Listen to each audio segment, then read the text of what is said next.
కొండా సురేఖ గారు సమంతకి అపాలజీ చెప్పడం అనేది అంతకన్నా స్టూపిడిటీ అయితే నేను చూడలేదు.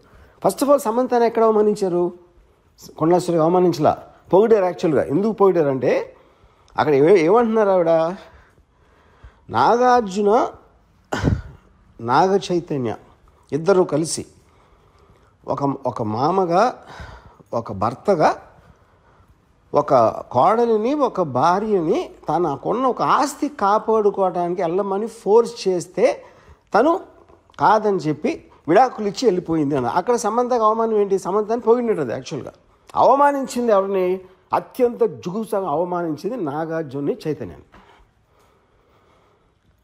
అసలు దాని టాపిక్ ఎత్తట్లా, దాని గురించి ఇంతవరకు మాట్లాడలేదు ఎవరు. సో ఇప్పుడు ఇలాంటిది చెప్పడం కన్నా అంటే అక్కినేని కుటుంబం అంతా ఉన్న హుందాతనం, వాళ్ళకున్న extraordinary reputation, most dignified and reputed, అది ఒకసారి పక్కన పెట్టి ఏ ఇంట్లో అయినా ఒక మామని భర్తని ఇలాంటి ఆరోపణ నేనైతే నా జీవితంలో ఏం లేదు ఇలాంటిది. ఇది చాలా సీరియస్గా తీసుకుని నా రిక్వెస్ట్ నాగార్జునకి చైతన్యకి ఇలా వదిలేయకుండా, మళ్ళీ ఇలాంటివి జరగకుండా ఇండస్ట్రీ అందరి కోసం, ప్రజలందరి కోసం కూడా సీరియస్గా తీసుకుని మర్చిపోలేని గుణపాఠం నేర్పించాలి. దీనికి తప్పిస్తే మన దగ్గర వేరే మార్గం లేదు.